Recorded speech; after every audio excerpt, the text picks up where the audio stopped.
everybody, this is a beginner-friendly vibe coding tutorial video where I'll be showing you how to vibe code your own Music Insights dashboard powered by your streaming history data.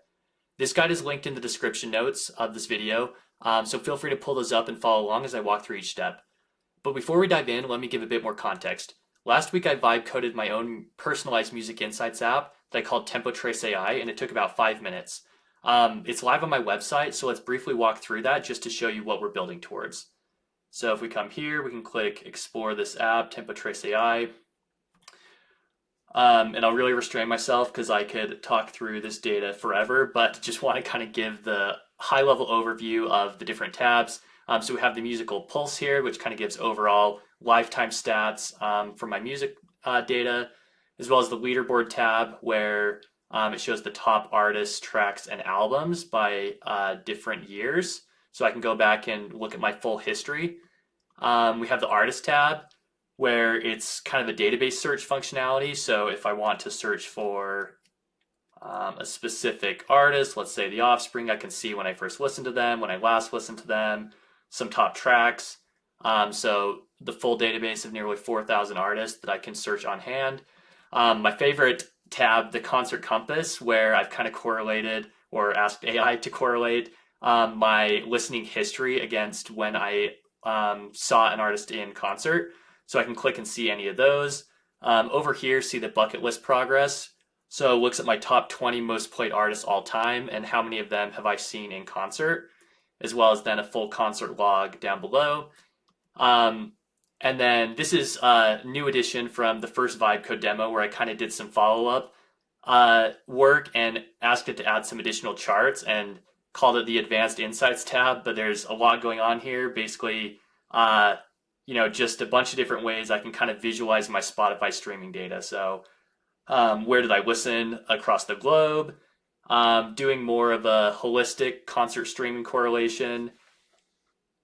And yeah, again, I'll refrain myself from digging too much into the details here because the goal of this video is to show you how you can build your own app just like this. So again, that is live. If you want to click through for inspiration, you can dig into any of that data, but let's continue on. So overall, this is beginner friendly, no coding skills required.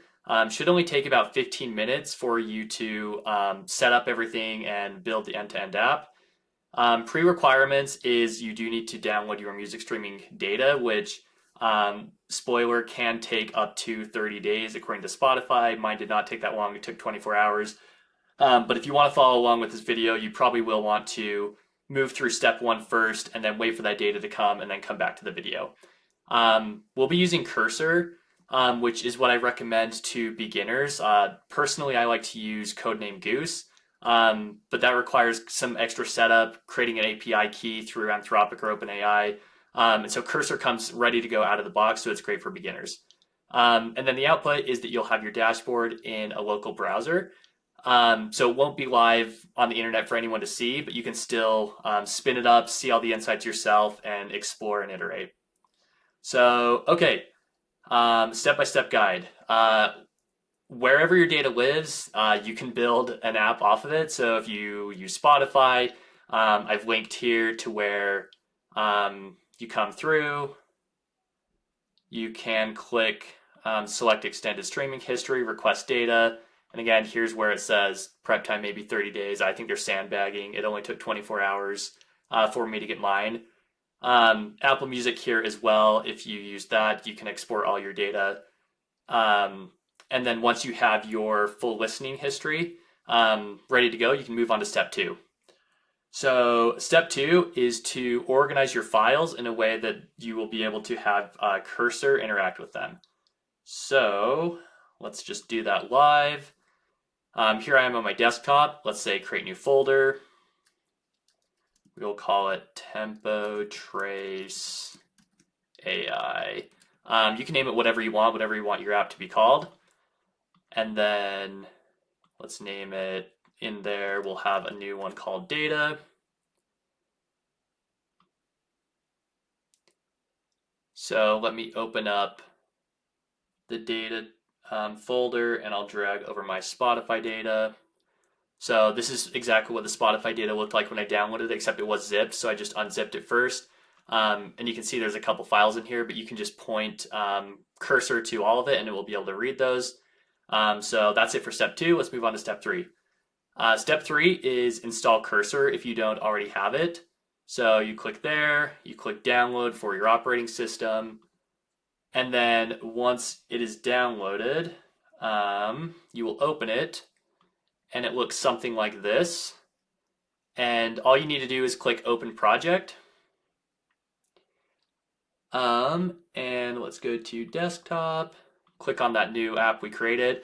And this is important. You don't want to actually click into the data folder. You just want to click into this main directory because this is where Cursor will create all the files to build your Insights dashboard. So click Open. And then if you're new to Cursor, let me get this out of the way. Yes, that's fine. Okay, if you're new to Cursor, quick overview is on the right, or sorry, on the left here, you can see all those files. So if you wanted to look through to kind of just get a sense of what's in this file, you can do that here. This is where it shows the actual output of the files that are created. And then over here on the right, this is what makes it agentic. This is the AI piece. And so Cursor is an AI first IDE or development environment where you can write code. But again, we don't have to write any code here. You can just speak in natural language and tell it what you want. And this is where we will write all of our directions to build the app. So now I think that is all for step 3. Yep, we opened the project folder. Okay, great. And then now the fun part. So now is where we get to vibe code. So time to get creative. You can write whatever you want in this prompt. So if it helps for inspiration, here's what I used to get to the output of this tempo trace AI. So you can do something similar. You can, add any other insights you want based on what you want to see in your data. So let's just copy this over.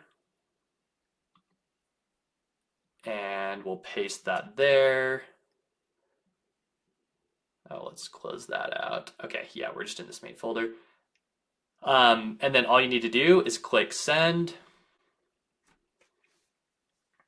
And it will get to work. Unfortunately, I'm going to actually pause it because I don't have unlimited credits and I already did this in my previous demo. So if you want to see it in action, click here to see that demo of it happening in real time.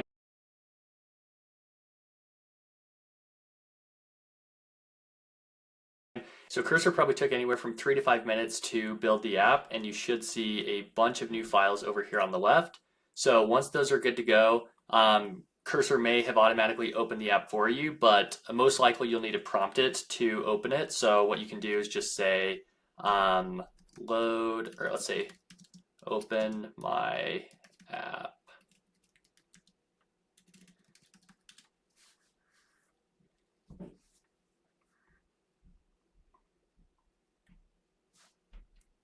Okay, and what will happen here is it's going to give you a URL that will just open in your local browser. And so this will output here, and we can click follow link.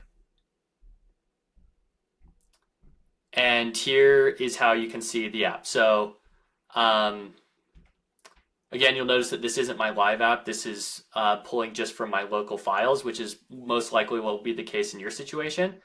And then you can click through and explore, as well as then iterate. So one thing I wanted to mention is the first time I built the app in that 5-minute demo is I was pretty excited about the results immediately that I just kind of glazed over some issues. So overall, it was extremely accurate. There weren't any major issues, but I think there was like a top artist that had null and had like way too many play counts.